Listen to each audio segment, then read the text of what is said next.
저희 연구 제목은 Hard Estimation and Ranking of Traffic for Cache Ratio Recovery in E-commerce Logs, 줄여서 HART입니다. 이커머스 로그에서 캐시 적중률을 회복하는 저희의 새로운 접근을 소개하도록 하겠습니다. 저희 팀 캐시미어는 2명으로 이루어져 있는데요. 저는 분석 25기 김지수, 그리고 분석 25기 서영호 2명으로 이루어진 팀입니다. 바로 시작하도록 하겠습니다. 여기 보시면 크롤러 봇이 2마리 있습니다. 둘 다 보시고 UA 필터는 이 둘을 완전히 똑같이 취급을 합니다. 왼쪽의 크롤러 A는 인기 상품 페이지를 2개를 연속으로 반복해서 방문합니다. 그래서 해당 페이지들이 캐시에 올라가 있고 다음에 온 진짜 사람이 그걸 그대로 캐시 힛을 받게 됩니다. 봇이 오히려 캐시를 배워준 셈이죠. 반면에 오른쪽 크롤러 B는 다릅니다. 1초 안에 서로 다른 코드 URI 4개를 빠르게 훑고 지나가는데요. 캐시 메카닉이 쓸모없는 것들로 꽉 차버리고 그래서 원래 있던 인기 페이지가 캐시에서 밀려나게 됩니다. 따라서 다시 해당 인기 상품을 방문하는 사람은 캐시 미스가 발생합니다. 같은 봇인데 결과는 정반대죠. 하나는 캐시를 배우지만 하나는 오염시킵니다.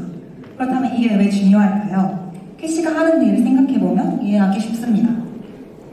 사람이 이렇게 12,000바이트의 9474라는 이런 상품 페이지를 요청했을 때 캐시에 있으면 희시기 때문에 오리진은 거치지 않아서 빠르게 됩니다.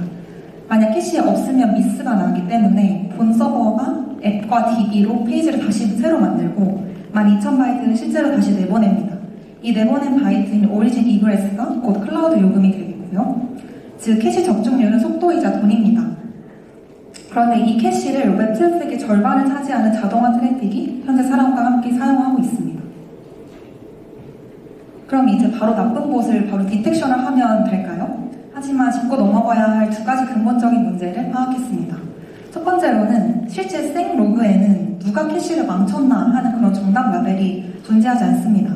그래서 다들 UA 문자열이나 본인들만의 휴리스틱한 비헤이비얼 정의를 토대로 라벨을 만들고 또 그 자신이 만든 라벨로 모델을 학습을 하고 그 라벨로 평가를 합니다. 이렇게 해서 뭐 AUC가 0.99가 나오고 프리시전 얼마 나오고 이렇게 뜨면 사실상 본질적으로 자기가 만든 규칙을 자기가 되찾은 순환이 됩니다. 웹봇 디텍션 분야가 오래도록 안고 있는 딜레마죠. 2번째 문제로는 행동이 겹친다는 점입니다. 이 화면에 보이는 4줄은 UA가 전부 똑같은 크롬인 걸 보실 수 있죠. 위 둘은 진짜 사람이고 아래 둘은 스크래퍼입니다. UA만으로는 명확하게 구분할 수 없다는 것이죠. 따라서 저희는 질문을 바꿨습니다.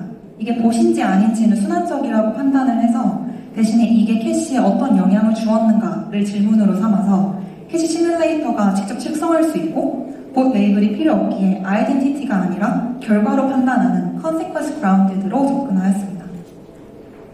그럼 기존의 연구들은 어땠을까요? 크게 이 3갈래로 나눌 수 있는데 모두 이 문제를 비켜갑니다. 첫 번째로 AI 시대의 캐시 연구는 자동화가 지역성을 깬다는 것을 보이고 캐시 구조 자체를 재설계했지만 어떤 트래픽을 구체적으로 뺄지는 정의하지 않았습니다. 다음으로 UA 행동만으로 봇의 정체를 분류하는 각종 웹 로그 기반 봇단지 연구들도 있었는데 그런 앞서 언급했듯이 라벨이 UA 휴리스틱이라서 순환적이고 브라우저로 위장한 봇들을 놓치는 문제가 있습니다. 그리고 3번째로 저희의 가장 직접적인 베이스라인인 INCS 논문에서는 봇이 인네트워크 캐시를 오염시킴을 보이고 탐지하는데 여기서는 인간과 봇의 분포를 실 데이터가 아니라 합성된 일반 분포로 정의를 해서 그런 통제된 합성 환경으로 설계했기에 레얼티만으로 봇이 갈립니다. 저희 헐트는 실제 로그에서 결과 기반으로 라벨 없이 이 3가지 빈칸을 채웁니다. 저희가 사용하는 로그 데이터셋은 2가지입니다. 메인 데이터셋으로는 왼쪽에 EC 로그 데이터를 사용하였는데 이는 실제 폴란드의 이커머스 로그로서 6개월치 1270만 유저 그리고 고유 URI는 57만 개, 세션 63만 개입니다. 이 URI가 캐시키가 되고 세션이 저희가 하임을 매기고 랭킹하는 단위가 됩니다. 2번째 보조로 이 오른쪽에 있는 이란의 웹스토어인 잠빌 로그 데이터셋을 사용을 해서 EC로그가 원리상 못하는 한계들을 메꾸는 것을 담당했습니다. 실제 EC로그는 IP가 마스킹이 되어 있는데 이란의 웹스토어인 잠빌에서는 실제 IP가 생으로 들어가 있어서 저희가 직접 FCR DNS를 통해서 데이터 센터에서 브라우저로 위장한 자동화도 잡아내었습니다. 그리고 이 2 로그 모두 봇 라벨이 없다는 것이 가장 중요합니다. 그럼 이 캐시 하임을 저희가 어떻게 정의했는지 저희가 정의한 알고리즘을 소개해드리도록 하겠습니다. 먼저 이 보라색 박스를 보시면 휴먼 88이 9474라는 상품을 보게 됩니다. 그 다음에 스크래퍼 A 봇이 코드 URI들을 집어넣으면서 바로 이 9474 핫 아이템을 캐시에서 밀어내게 됩니다. 이 1번이 밀어낸 걸 볼 수 있죠. 그리고 나중에 휴먼 88이 다시 그 핫 아이템인 9474를 찾는데 이미 밀려났기 때문에 캐시 미스가 됩니다. 이때 저희는 그 핫 아이템, 그 물건을 마지막으로 쫓아낸 세션에게 1점을 매깁니다. 그래서 스크래퍼 A의 harm을 1을 더하는 식으로 알고리즘을 정의했습니다.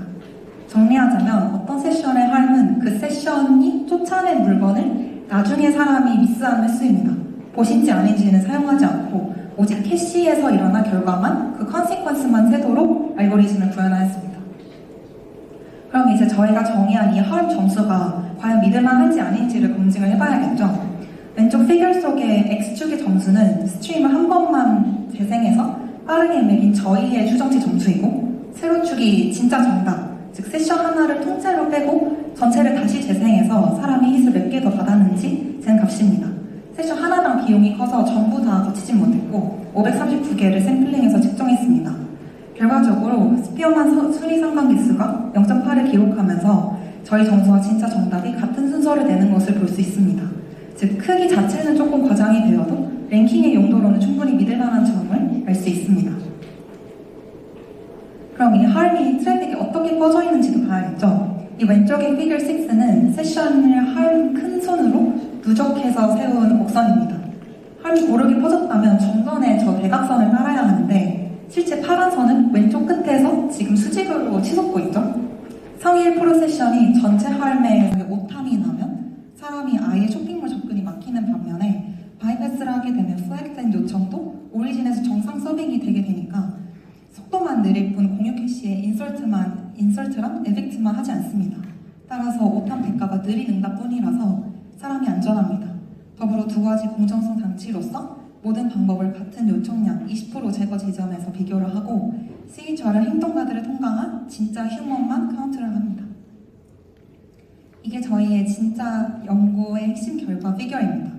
실제 트래픽 LRU에서 측정을 했고 1% 캐시에서 측정한 결과이며 보시는 바와 같이 저희의 harm 랭킹은 CHR을 1.04%포인트 회복하는 데에 약 3,000개 세션만 건드립니다. 반대로 UA 블러킹은 1.12%포인트로 CHR은 비슷하지만 약 16만 개 세션을 건드립니다. CHR 자체는 UA 블러킹과 대등하지만 같은 회복을 저희는 47배 더 적은 세션으로 달성한다는 점에 있어서 정밀도가 우세하다고 볼 수 있습니다. 여기 오른쪽 그림처럼 휴먼 콜라테럴, 즉 오탐으로 인한 사람 피해가 0.18%로 훨씬 적고 오리진 이그레스도 더 아낍니다. 그런데 캐시 용량을 조금 바꾸면 이야기가 달라집니다. 0.5% 작은 캐시에서는 봇이 전부 경쟁자라서 UA 블러킹이 오히려 더 유리하고 저희가 메인으로 사용하는 1% 캐시에서는 대등합니다. 그러나 오른쪽에 5% 캐시를 보시면 저희는 여전히 회복을 하는 반면에 UA 블러킹은 CHR을 0.27이나 떨어뜨립니다. 봇이 대신 되어주던 캐시까지 싹 지워버리기 때문입니다. 따라서 캐시가 커질수록 봇을 무작정 지우는 것은 손해임을 알 수 있습니다. 그러면 그냥 요청량이나 희귀도 같은 걸로 자르면 되지 않느냐라는 질문을 하실 수 있는데 그러면 안 됩니다. 왼쪽 수치들이 시사하는 것 같이 볼륨이랑 코드 URI는 회복이 아예 없이 마이너스를 기록했고 메리티는 보기에는 최고이지만 사람 세션이 28.4%를 삭제합니다. 이거 메리티가 이긴 게 아니라 캐시가 원래 못 챙기던 사람들을 아예 그냥 명단에서 지워버린 효과입니다. 따라서 CHR 회복은 항상 오탐으로 인한 사람 피해와 함께 봐야 합니다. 마지막으로 저희가 수행한 보조 분석 결과입니다. 기존 어노멀리 디텍터의 모델은 그대로 두고 그 트레인셋만 정화를 했더니 GRU, LSTM, 그리고 트랜스포머 전 아키텍처에서 AUC가 0.77에서 0.92로 오르는 것을 볼 수 있었습니다. 그런데 휴먼 CHR 회복은 사실상 변화가 없습니다. 즉, 봇을 더 잘 찾은지였죠. 이건 캐시는 하나도 더 지켜지지 않고 심지어 15만 세션을 지우면서 사람도 3% 넘게 삭제합니다. 반면에 저희의 harm 랭킹 방식은 회복을 하고요. 이 실험 결과를 통해서 봇을 찾는 문제와 캐시를 지키는 문제는 다른 문제라는 것도 파악할 수 있었습니다. 물론 저희 연구에도 한계가 여전히 존재합니다.